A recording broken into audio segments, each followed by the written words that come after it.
Fala galerinha, tudo bem? Felipe Santana. Hoje fazendo esse primeiro vídeo do canal Acordei Cego. E antes de falar um pouquinho sobre como foi dormir enxergando e acordar cego, eu vou contar para vocês um pouquinho de como foi a perda da visão, né, o antes. Eu tenho diabetes desde os meus 7 anos.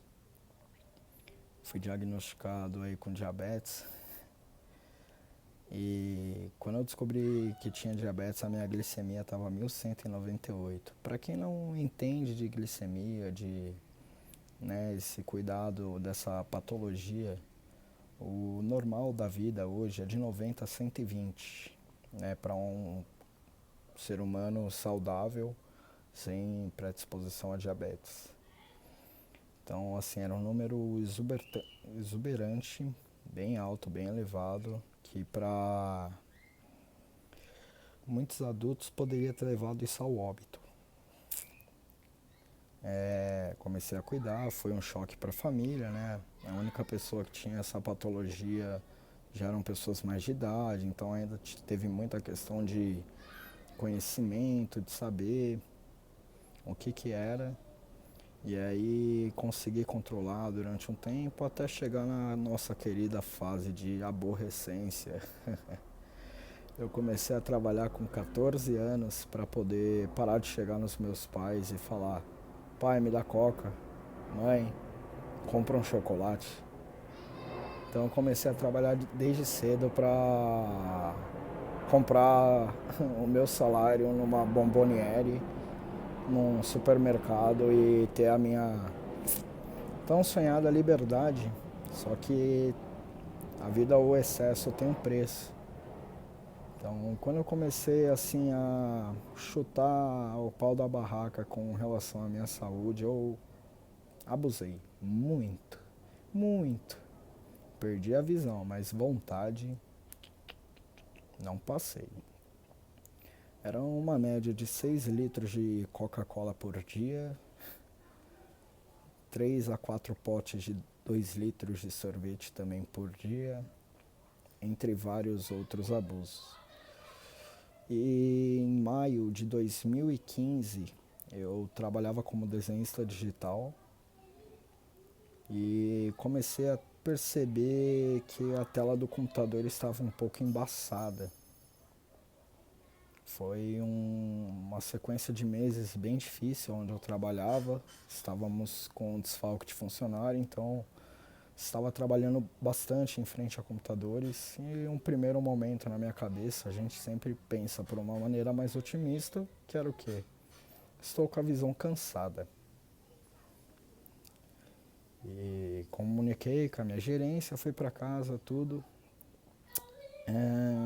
Quando eu voltei 2 dias depois, eu já saí de casa com a visão embaçada. Cheguei no trabalho, a visão ainda embaçada. E aí eu resolvi buscar um oftalmologista junto com para ver o que estava acontecendo. E quando eu passei no oftalmologista a primeira vez, 90% da acuidade visual do meu olho esquerdo já tinha gangrenado, já tinha perdido. Isso explicava o embaçamento da visão, porque o que acontece, né? O nosso cérebro ele trabalha em pares com os nossos olhos. E quando um perde, você acaba ficando um pouco desfocado, desnivelado. É normal ter algumas vertigens, dores de cabeça, porque o cérebro ele ainda está assimilando que você tem 2 órgãos, mesmo que um ainda não funcione. Isso foi em maio de 2015 e eu busquei tratar aí, comecei a fazer os procedimentos que eram necessários, o acompanhamento médico, oftalmológico.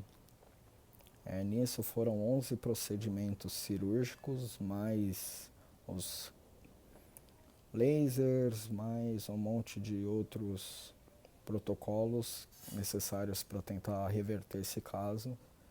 E no dia 11 de fevereiro de 2016, eu fiz a minha última cirurgia, que foi o dia que eu dormi enxergando e acordei cego.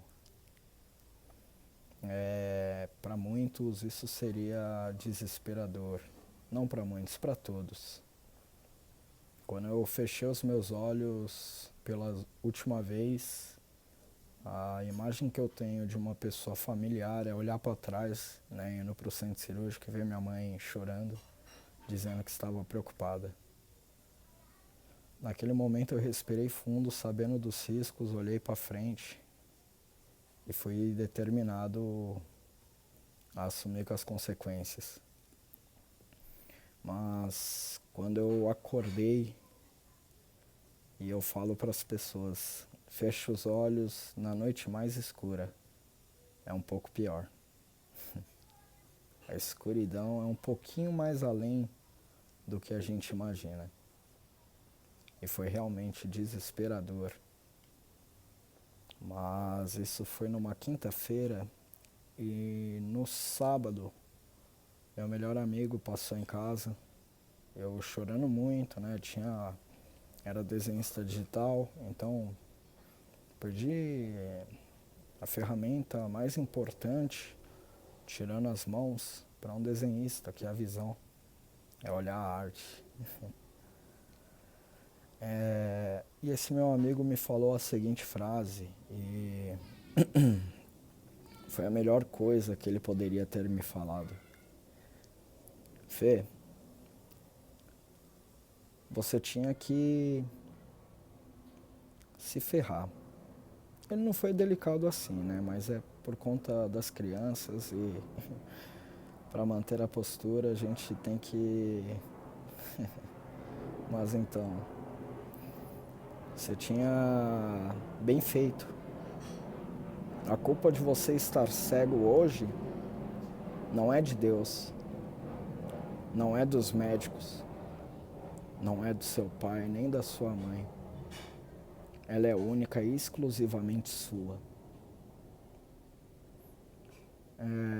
Foi o necessário, né? Por mais que doa, mas era a verdade. E eu sou o tipo de pessoa que ama mais a verdade do que ama a mim mesmo. Porque amar a verdade é assumir os erros. É assumir que não somos perfeitos. E que a nossa vida, a gente sempre busca culpados. Mas nunca olhamos para nós mesmos. Foi o suficiente para eu abaixar minha cabeça chorando, muito. E levantar com um sorriso. Eu falo que hoje eu precisei perder a visão, já há quase 5 anos, para poder de fato enxergar a vida. Ver que a verdadeira beleza está além do que os olhos possam enxergar. Eu precisei perder a visão para me tornar um homem e para ser feliz. Beijo do ceguinho, galerinha. Quem gostou, deixa o like, compartilha, marca aquele seu amiguinho diabético que abusa da sorte. Se eles quiserem, tô aí, posso dar aulas de como mexer no VoiceOver ou no Talkback. E se conduzir com a bengala. Mas brincadeiras à parte, é isso aí. Espero que tenham gostado. Esse é o primeiro vídeo desse canal. Tamo junto.